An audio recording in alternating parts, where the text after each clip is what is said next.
I don't even want to know, to be honest. That was Monster episode 26, and it seems like the story continues. The saga continues.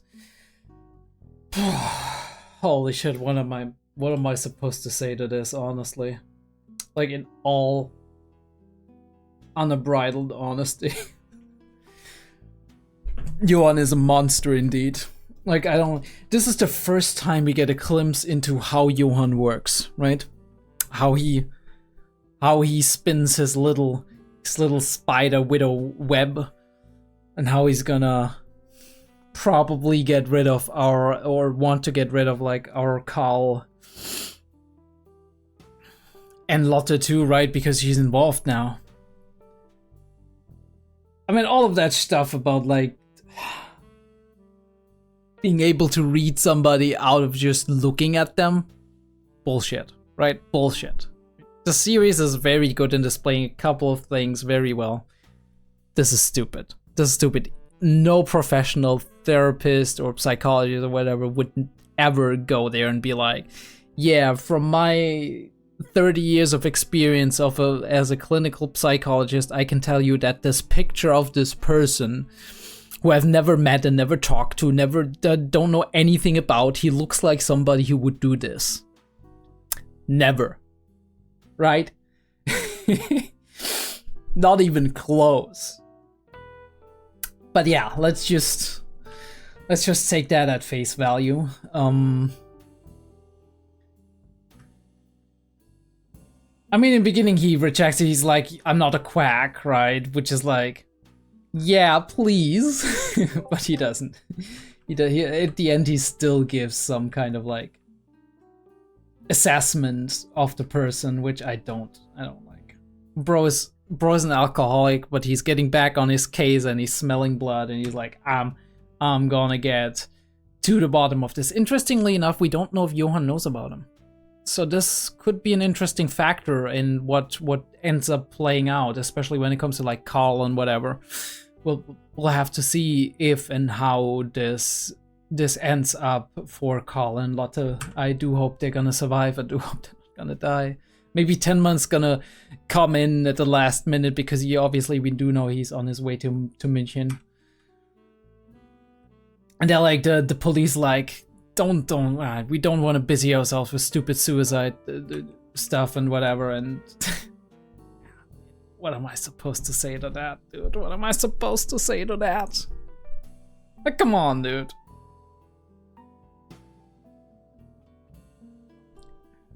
Johan has just too much social skills, honestly. And he's a good investigator, right? He finds the book, he's like, wait a minute. This dude just translated something out of a book, probably because Johan was like, look, this book is kind of a little bit hard. Can you help me with that? Or something along those lines, because this is not one of his usual books. Or maybe it was through Schubert, right? That he was doing something for Schubert. That is like a beautiful night sky, and also, like, very, very scary. But also, yeah, hell yeah, I would be sitting up there looking at the skyline. It looks like beautiful, beautiful. Especially when the night breaks in and, like, all of the houses start having lights, and you see, like, the blood or wine red of the sky as the sun is slowly going down. Those are, like, some magic moments sometimes. And he's telling him his life story. It's insane. It's insane how much people trust him. How he can make them feel at ease within just minutes of interacting with them. How he can very subtly kind of get all of the information out of them that he needs to get out of them. And he slowly, right? Like almost like stealing something slowly, right? While a person is sleeping or something, like, metaphorically creeps his way into your mind, into your heart, and you trust him, and suddenly it's like, it's like the lady said in the end. If he would have told me he's my son, I would have believed them. And then that was just her talking to him for 5 or 10 minutes. And being able to fake cry. I don't know if it's fake crying, right? Or if he can just turn on his emotions and like actually empathetic. But at the same time, he's like, I have my goals and I'm gonna do that anyway. Even though I feel for these people, right? I'm putting myself over that, right? My goals, my aspirations. Or if he's just crying on command, right? Like an actor. But either way, absolutely scary, terrifying. How well he works with people, how he understands people and how they work and how to get in on their, like how to break their barriers. Student life with a bike, man. That is something.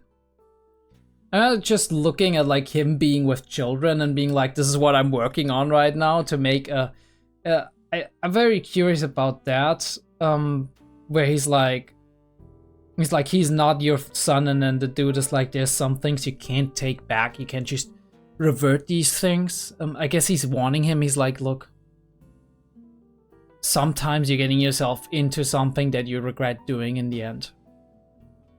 I don't know if he knows more, if he's like more like, I know Johan, or if he's more like, in general, speaking from his own experience, of course. It's like, sometimes you get yourself in over your head and you can't revert it anymore. You're making mistakes and then... I wonder if he blames himself for this kid killing himself, although we, the audience, probably blame Johan, because he was definitely involved in that. Do I wonder why he did it now, right? Why it happened now? Maybe Johan discovered, oh, this is actually the real son. I actually got to get rid of him, but I also need to get him out of, like, the thirsty boy out of the picture. I don't know. I don't know what his plans are. But I was like, oh wait, I think this is normal speed even. Holy shit. Children's Bill of Rights. Kind of like an international guarantee of base norms for the protection of children's rights, right? Which I don't even know if that was created at that time. It's the theme I'm working on now. Let me just look that up for a second. The right to form their own opinions, express their views without judgment and ridicule, the right to privacy, the right to their own identity, the right to a loving and supportive relationship with teachers, caregivers, and other people in their lives of happy and stable early childhood school environment. Okay, in the US, mind you. I do remember like that in Germany, we do have, it's not called like the Bill of Rights for children, but I guess within our basic constitution, within our basic law, there is a lot of protections and rights that are attributed to children, right? Rights for healthy, for growing up healthy, right? Receiving education, receiving care, being raised in a loving environment. All of these things, right? The right to develop your own identity and all of these things, and your own individuality and whatnot. I was just wondering if there was something like when it was established that might hint at that children's rights. 1924 League of Nations adopts the Geneva Declaration of the Rights of the Child, right? 1924 is a lot earlier than what we're playing it with here, so very interesting. Maybe he's just working on like advancing children's rights in general. I do wonder how that connects to, if this is just the thing that he's fronting, right? Where it's like, that's what I'm working on, or if this is actually something he's working on just on the side, and if this has something to do with potentially what he experienced at the orphanage or as a child himself. I mean, there's nothing to say that he can't be at the same time a cold-blooded killer, but also care about that children in the future are not being brought up like the people in these orphanages are brought up. nobody said, right? He never murdered a child, mind you, right? So there's an argument to be made that maybe children are actually something to be protected in his mind as well. And that his like desire to kill, his cold-bloodedness, it only applies to adults. Right? Pretty much could be the case. We all have our principles. And like aggressively start a business again. It's insane how he like supposedly was bankrupt multiple times, but you see that a lot of like people who have companies, right? The company goes bankrupt a couple of years later. They're like, okay, I'm gonna start a new company. I'm gonna try something. And sometimes it works and sometimes it doesn't.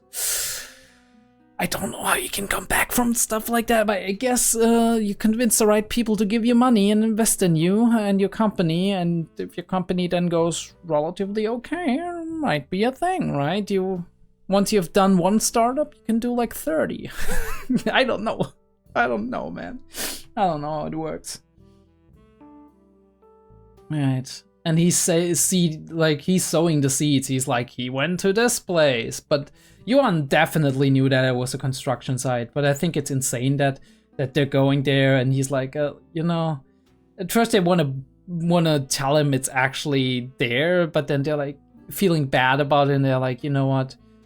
I gotta tell him the truth. And the moment he wants to tell him the truth, and he's actually already started, Johan is playing his game, and he's so fucking good at it. So fucking good. Creating the scenery, evoking the emotions. Right? Getting him to see that in his inner eye, right? The place that, I guess, that is at the core of his emotional journey, at the core of where he goes when he wants to retreat and get new strength and all of that. Maybe something that he shared with Carl's mother, possibly. Who knows? We don't know. But either way, this is getting dangerous for Carl. I hope he comes out of this alive. I don't think he comes out of this unscathed either way. I guess this is all about Monster episode 26. Don't know if I'll make this a separate discussion or not. I might just put it out without a separate discussion. Actually, I do want to do this like with like separate discussions and whatnot, because I think it's decent enough, but I'm unsure. We'll have to see and look at how long the discussion is. If it's less than 10 minutes, then I'm probably gonna not make a separate discussion for this. I do hope you enjoyed it. If you did, like and subscribe and all that jazz. If you're not already on Patreon, which a lot of you monster people probably are, then I would appreciate if you checked it out. Maybe join the Discord, start a conversation or two, would be cool. And I'll be seeing you guys next time.